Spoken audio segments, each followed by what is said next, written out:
오늘 하나님께 주시는 말씀은 이사야 63장 7절에서 19절까지 말씀입니다. 우리 함께 읽겠습니다.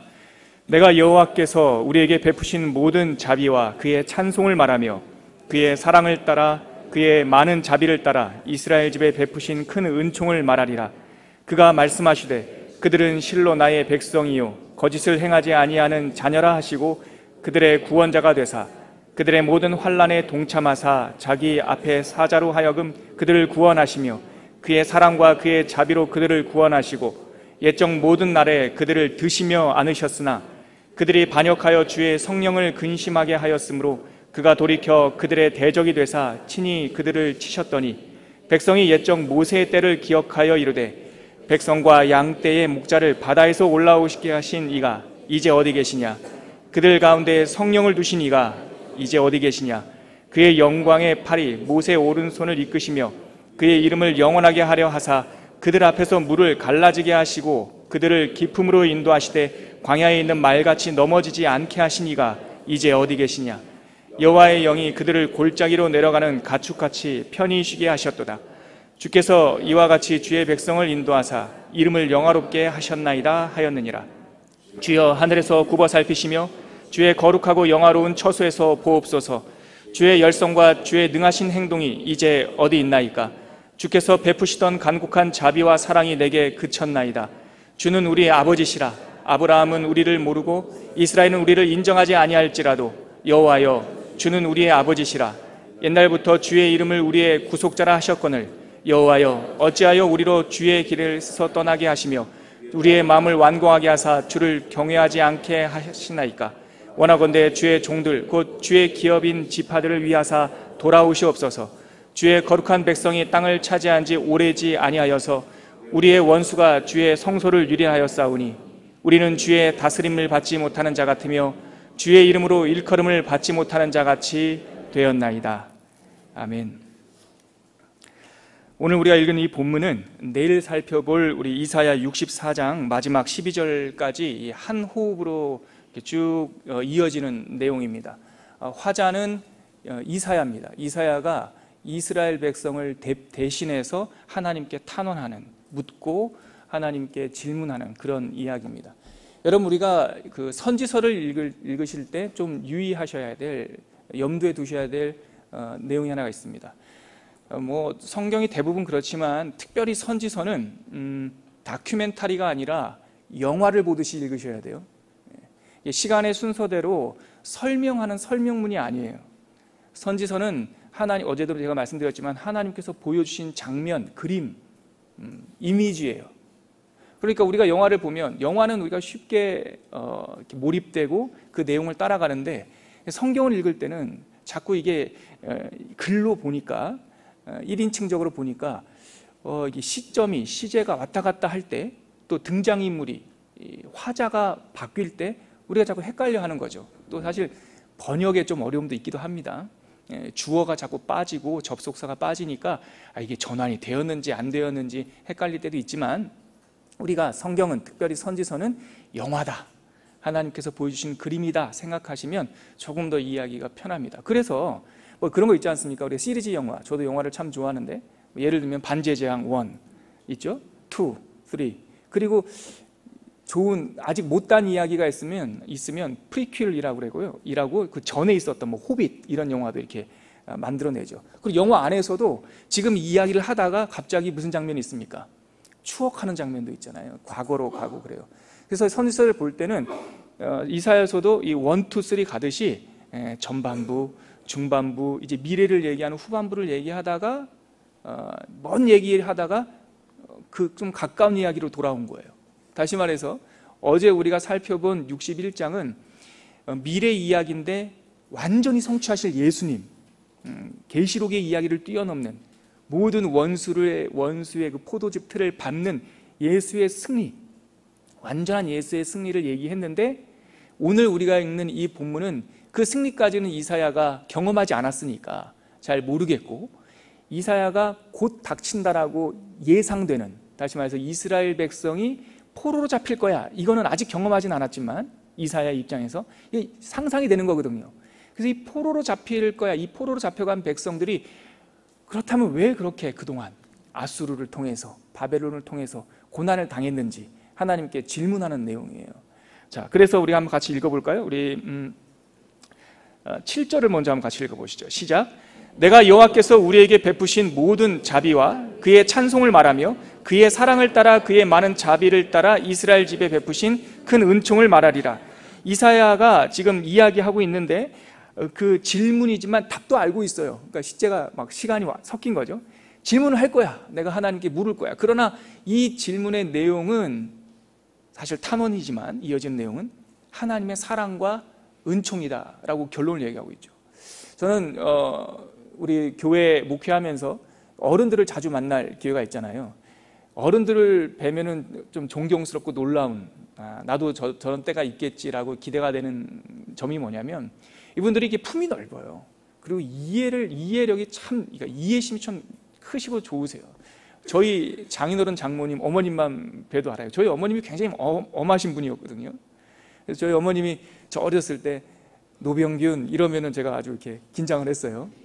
근데 손녀를 안으시면 그렇게 한없이 자유롭고 이해하시고, 제가 어렸을 때 뭐 하나 사달라면 안 사주셨는데 저희 딸이 사달라고 그러면 안 사주셔야 되는데 너무 많이 사주는데 노가 없으세요.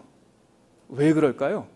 어른이 되셔서 약해지신 게 아니라 이분들이 오랜 시간을 살아오시면서 정말 젊었을 때는 그것이 죽고 사는 일처럼 전부인 것처럼 여겼던 일들이 별거 아니네, 이걸 알게 된 거죠. 시간의 신비를 겪으신 거죠.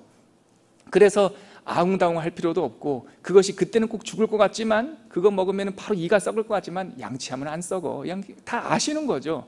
그래서 너그러워지시는 거예요. 지금 우리가 읽었던 7절도 그런 거예요. 고난과 시련에 대해서 얘기할 거지만 그것이 결국은 뭐라는 거죠? 비전을 본 사람은 그것이 사랑이었고 그것이 자비였고 그것이 은총이었다라고 지금 선언을 먼저 하고 있는 겁니다. 내가 우리들이 겪었던 고난의 역사들을 말하리라가 아니라 여호와의 자비와 찬송과 사랑과 은총을 말하리라, 이렇게 얘기하고 있는 거죠. 처음에 이제 먼저는 하나님께서 우리를 어떻게 대우하셨는지를 말하는데요. 8절과 9절입니다. 같이 읽겠습니다. 그가 말씀하시되 그들은 실로 나의 백성이요 거짓을 행하지 아니하는 자녀라 하시고 그들의 구원자가 되사 그들의 모든 환난에 동참하사 자기 앞에 사자로 하여금 그들을 구원하시며 그의 사랑과 그의 자비로 그들을 구원하시고 옛적 모든 날에 그들을 드시며 안으셨으나, 8절과 9절은 태초에 하나님께서 우리를 어떻게 관계하셨는지에 대한 이야기가 나와요. 하나님께서 우리를 죄를 짓지 않는, 거짓을 행하지 않는 자녀라 여기시고 선언하셨던 거예요. 그들의 구원자가 되셔가지고 9절 보니까 5가지 그 동사가 나오는데 이게 다 관계적인 표현을 갖고 있어요. 그들의 모든 환난에 동참하시고, 하나님께서 우리의 환난에 동참하셨다는 얘기입니다. 그리고 자기 앞에 천사들을 보내서 그들을 지키시고 구원하시고, 그리고 그의 사랑과 자비로 그들을, 여기서 세 번째도 구원이라고 되어 있지만 이거는 구속하셨다. 구속하셨다는 뜻이에요. 그러니까 그의 사랑과 자비로 우리들을 값으로 이렇게 사셨다라는 거예요. 팔린 우리들을 사시고, 그리고 옛적의 모든 날에 그들을 드시며 안으시고. 제가 이 장면을 어저께 읽고 묵상하다가 어른들을 생각한 거예요. 드시며 안으시고, 이 표현이 마치 할아버지가 손녀딸을 이렇게 번쩍 들어가지고요 이렇게 품에 탁 안는 그 장면인 거예요. 그러니까 하나님께서 우리를 이렇게 맨날 넘어지고 땡깡 부리고 삐지고 생각 없는 우리를 이렇게 탁 드셔가지고 이렇게 달래시면서 탁 안으시는, 그렇게 우리를 안아주셨다는 거예요. 그런데 문제가 뭐예요? 이 9절 마지막 부분에 있죠. 접속사가 여기다 붙여놨네요. 원래는 10절에 있는데 안으셨으나 그러나 이 말이에요. 이렇게 하셨는데 10절, 그러나 10절 한번 읽겠습니다. 시작. 그들이 반역하여 주의 성령을 근심하게 하셨으므로 그가 돌이켜 그들을 대적하사 친히 그들을 치셨더니. 그러나 이렇게 하나님께서 우리를 드시고 안으셨는데, 그러나 우리는 그를 반역하였다. 그리고 주의 성령을 근심하게 했다는 거예요. 집 나간 탕자 그림입니다, 이게. 그랬더니 하나님께서 우리와 멀어지셔서 그들의 대적이 되사 친히 그들을 치셨다. 그러니까 하나님, 하나님 인내 좀 하시죠. 좀 우리가 하나님을 대적했다라고 바로 치시나요? 이렇게 우리가 섭섭한 마음이 들 수 있겠는데, 사실 이 10절에 나오는 그들을 치셨다라고 하는 이 단어가 독특한 단어입니다. 성경에 많이 안 쓰는 단어예요. 때리다, 싸우다라는 단어가 따로 있어요, 성경 언어에. 근데 여기서 치셨다라는 단어는 라함이라는 동사를 쓰는데, 여러분들이 아는 단어입니다. 이 라함이라는 동사의 명사형이 레헴이에요. 어디서 여러분들 들어보셨냐면 베틀레헴, 그 레헴이에요. 베들레헴이 뭡니까? 베트라고 하는 건 하우스, 집이라는 뜻이고, 레헴은 떡집이잖아요. 그래서 생명의 떡인 예수님의 고향이 베들레헴이잖아요. 그래서 레헴이라는 게 떡이에요. 근데 레헴의 동사가 뭐냐면 라함이에요. 치셨더니 이 말이 뭐냐면 라함, 때린 게 아니라 주무르신 거예요. 예, 던져버린 게 아니라, 깨트린 것이 아니라 우리를 다루신 거예요. 파이트가 아니라 스트러글 하신 거예요. 우리 때문에 속상해 하신 거예요. 우리가 하나님을 반역하여 우리가 떠나니까 하나님께서 우리를 떡반죽을 다루듯이, 이놈의 자식아, 이게 성령의 물기가 없으면 너네들은 먼지처럼 날아가 하면서 우리의 이 밀가루 같은 우리들을 하나님의 손으로 자꾸 반죽해 주시는 거예요. 토기장이가, 이 라함이라는 말이 토기장이가 진흙을 이렇게 다루듯이 우리를 다루셨으니, 어떻게 다루셨어요? 그 다루신 내용이 11절에서부터 13절까지 나오는데요, 그 성도들의 반응까지 함께 나옵니다. 같이 읽겠습니다. 13절까지요. 시작. 백성이 옛적 모세의 때를 기억하여 이르되, 백성과 양떼의 목자를 바다에서 올라오게 계시니가 이제 어디 계시냐? 그들 가운데 성령을 두시니가 이제 어디 계시냐? 그의 영광의 팔이 모세의 오른손을 이끄시며 그의 이름을 영원하게 하려 하사 그들 앞에서 물을 갈라지게 하시고 그들을 깊음으로 인도하시되 광야에 있는 말같이 넘어지지 않게 하시니가 이제 어디 계시냐? 혼란을 준 거예요. 환란을 준 거예요. 하나님께서 그 백성을 이렇게 주무르신 거예요. 다루신 거예요. 그랬더니 이스라엘 백성이 한다는 말이, 옛적 모세를 기억하면서, 하나님을 기억해야지 모세를 기억해요. 기억하면서 그 양떼를 이끌어 오신 그분 어디 계시냐? 오늘 설교의 제목이에요. 그가 이제 어디 계시냐? 3번이나 반복해요. 그 다음에 12절 보니까 11절 후반부에 보니까 그들 가운데 성령을 두시니가 이제 어디 계시냐? 안 보인다는 얘기 아닙니까? 하나님 없다, 끝났다. 예수께서 십자가에 달리셨을 때 네가 하나님의 아들이라고 했는데 니네 하나님은 지금 어디 있니? 조롱하고 있는 거예요. 네가 사람들을 구원하였는데 너 자신을 구원은 못하니? 이렇게 조롱하고 있는 거죠. 고난을 당할 때 이스라엘 백성이 우리를 올라오게 하시니, 그 바다에서 올라오게 하시니, 우리에게 성령을 두시니 그가 도대체 어디 있느냐? 또 12절에서 그의 영광의 팔에 모세의 오른손을 이끄시며 그의 이름을 영원하게 하려 하사 그들 앞에서 물을 홍해를 갈라지게 하시고 그들을 깊음으로 인도하시되 광야에 있는 말같이 넘어지지 않게 하신 그가 어디 있느냐? 어디 계시냐? 사람들이 조롱을 하고 있는 거죠. 하나님께서 그들을 주물렀을 때, 그들에게 환난과 고난의 광야를 지나가게 하실 때 이스라엘 백성들이 겸손하게 광야에서 하나님의 음성에 귀를 기울인 것이 아니라 하나님을 조롱했다는 거예요. 여러분들은 이제 그러한 챕터는 지나가신 분들이겠지만, 우리 베이직교회 중에 참 베이직교회 좋은 독특한 특징 중에 하나가 초신자들을 많이 만나잖아요. 평생 예수님을 안 믿다가 뒤늦게 80세, 90대 돼서 회심하시는 분들. 특별히 요즘에 제가 이제 새가족 통독반을 인도하고 있는데, 예수와 전혀 모르던 분, 그리고 예수를 심지어는 대적하시던 분들이 돌아와서 예수님의 그 은혜 안에 거하는 이 분들을 많이 만나게 돼요. 그런데 이제 성경을 읽다 보면 답답할 때가 있어요. 그리고 본인이 옛날에 했던 일들을 추억하면서 내가 옛날에 이렇게 살았었어요 라고 고백하시는 이 말씀들을 들어보면 이런 모습이었다는 거예요. 하나님이 어디 있어 도대체? 말도 안 돼. 하나님이 있다면 이 세상에 전쟁이 있어? 하나님이 있다면 이렇게 세상이 불공평해? 하나님이 있다면 내가 왜 아파? 하나님이 있다면, 심지어 하나님이 있다면 왜 내 자식이 대학에 떨어졌어? 뭐 등등의 오해한 거죠. 아까도 제가 성경 말씀은 영화와 같다고 비유를 했는데, 영화 예고편만 보신 거죠. 예고편만 보시고 왜 싸우냐고, 왜 이별했냐고 그러는 거죠. 이별했다 다시 만날 건데. 그렇게 지금 이스라엘 백성이 고난 가운데 있을 때 하나님이 어디냐라고 막 불평을 했던 거예요. 그랬는데 이거는 이제 백성들의 화자였고, 이제 14절에 선지자가 제3자의 입장에서 결론을 한번 내려줍니다. 14절 한번 읽겠습니다. 시작. 여호와 영이 그들을 골짜기로 내려가는 가축같이 편히 쉬게 하셨도다.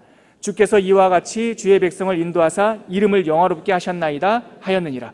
뭐냐면 이렇게 너희들은 불평했지만 너희들이 고난 가운데 힘들다라고 막 이렇게 하나님 앞에 불평하고 하나님을 조롱했지만 14절 보니까 여호와의 영이 그들을 골짜기로 내려가는 가축같이 편히 쉬게 하셨도다 결론을 내리는 거예요. 근데 이 문장이, 이 표현이 이스라엘 문화를 이해하지 못하면 조금 낯선 문장 같이 보여요. 아니, 골짜기로 내려가는 게 편히 쉬는 길이라니.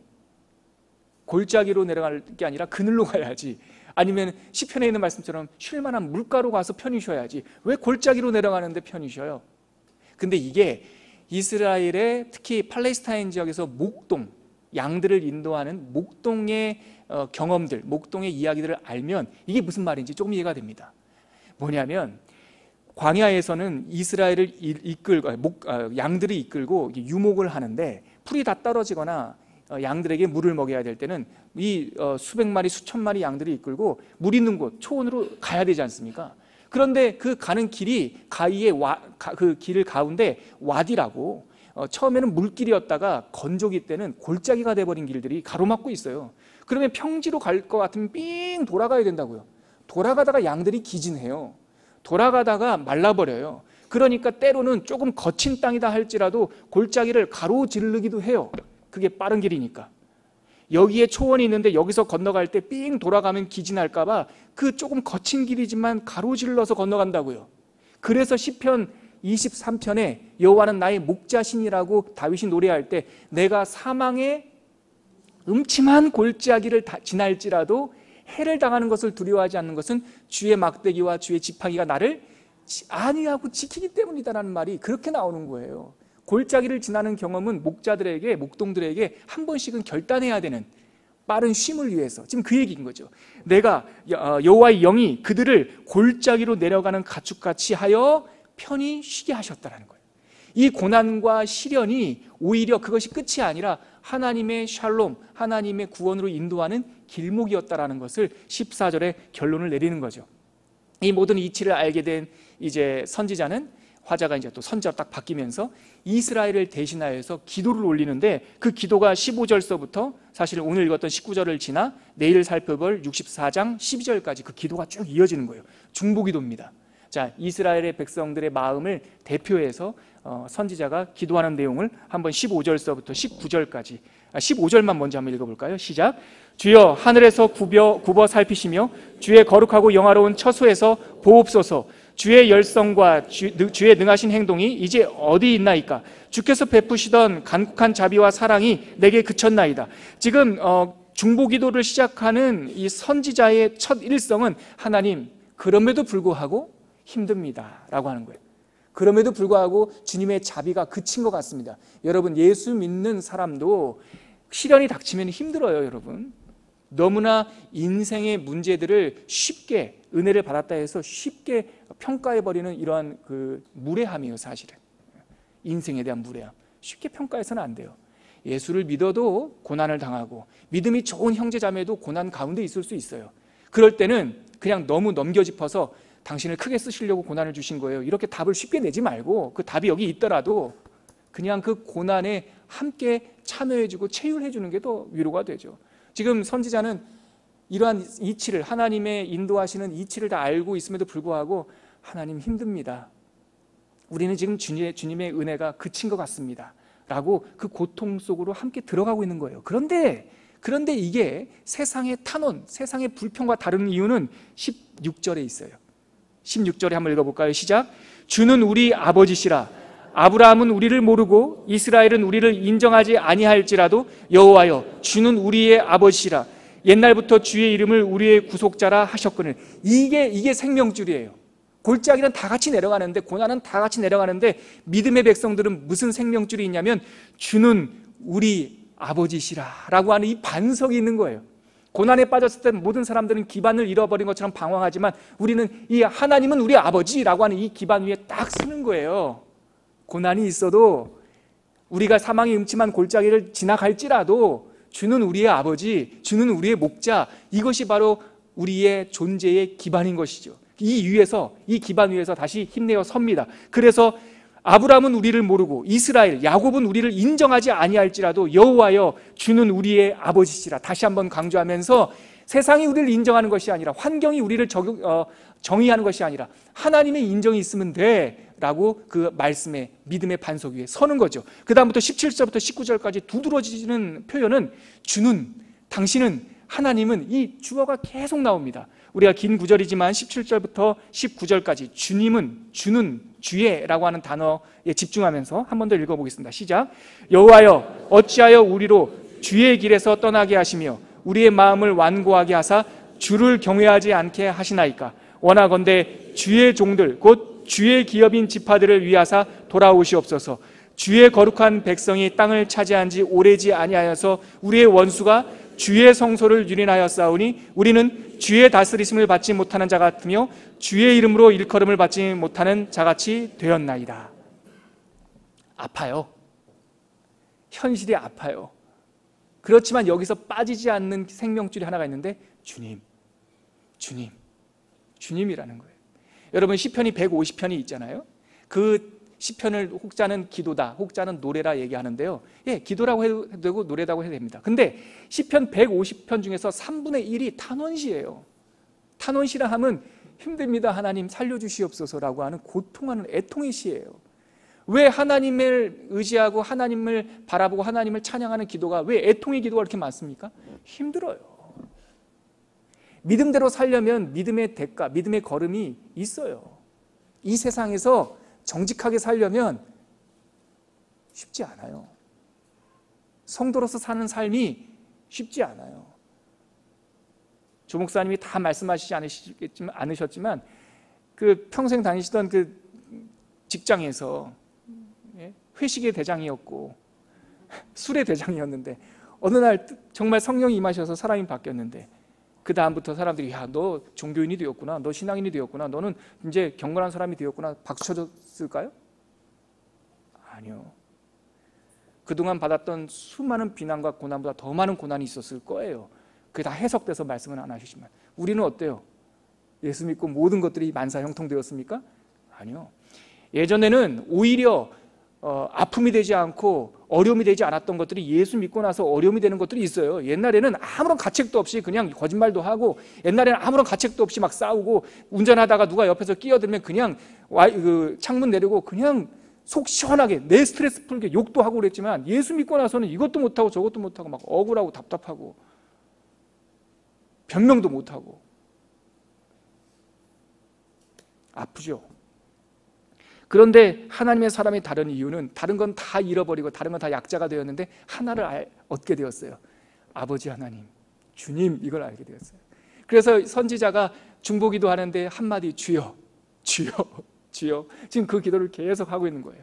그리고 당신이 어디 있습니까? 라고 얘기하죠. 중보기도 하고 있는 거죠. 구약의 모든 예수님을 예표하는 사람들, 아브라함, 야곱, 모세, 그리고 많은 선지자들 다 중보기도자였어요. 다 망해버린 이스라엘 백성들을 위해서 대신 기도하는 사람이었어요. 왜 그래요? 예수님이 중보기도 하시는 분이었어요. 누가복음 23장에 보면 십자가에 달리신 그 순간까지도 예수님께서는 이 기도를 하세요.